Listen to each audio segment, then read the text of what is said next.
स्वागत है डॉक्टर विकास बंसल का, जो कि एक सफल न्यूरोलॉजिस्ट है।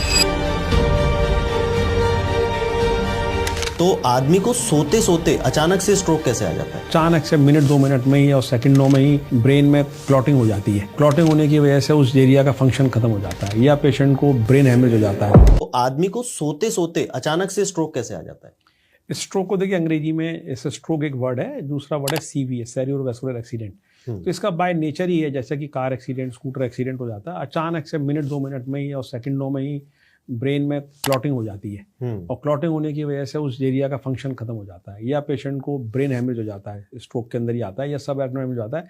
तो वो इंस्टेंट होता है, 1-2 मिनट सेकंडों में ही सब कुछ हो जाता है और जिस एरिया में कमी आती है ब्रेन में, उसी का फंक्शन इम्पेयर्ड हो जाता है। तो सर, अगर जैसे किसी को स्ट्रोक आया, रात को लकवा अगर आ रहा है, तो क्या उससे पहले कोई सिम्टम्स है या प्रॉब्लम? ऐसे बहुत ही लकी परसेंट, केवल 5-10% लोग होते हैं जिनको टीआई होता है, ट्रांजिएंट इस्चेमिक अटैक, जिसमें कि कुछ सेकंड मिनटों के लिए हाथ में झंझनी, चेहरे पे फड़फड़ाहट या एक हाथ कमजोर पड़ जाना, हाथ से गिलास गिर जाना, जबान खड़ाना, लेकिन वो ठीक हो गई। तो जैसे तेज तूफान से पहले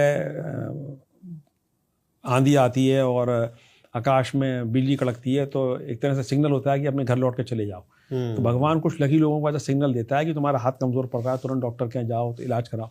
लेकिन इंडिया में उस वार्निंग सिग्नल को भी अधिकतर लोग इग्नोर कर देते हैं। उस दौरान उसकी मालिश करते हैं, गर्म कुछ उस पर रगड़ते हैं और डॉक्टर तक अधिकतर लोग नहीं पहुंच पाते। सर, एक लेमन लैंग्वेज में अगर मैं समझना चाहूँ कि अगर किसी को इस तरीके का कोई सिम्टम आ रहा है तो वो क्या साइन होगा? अगर एक बिल्कुल एक बेसिक तो में आप बताएं तो। उसके लिए एक एक्रोनिम इस्तेमाल होता है फास्ट। फेस मतलब चेहरा टेढ़ा हो जाए, ए का मतलब आम और एस का मतलब स्पीच, आपकी स्पीच खराब हो जाए, आम कम काम कर रहा हो, मुंह टेढ़ा हो जाए, और टाइम का मतलब टी का मतलब फास्ट ऐड करो, तुरंत डॉक्टर के यहाँ लेके जाओ उसे, ओके, जिससे कि इमेजिंग हो सके और उस पेशेंट को जल्दी से जल्दी ट्रीटमेंट मिल सके।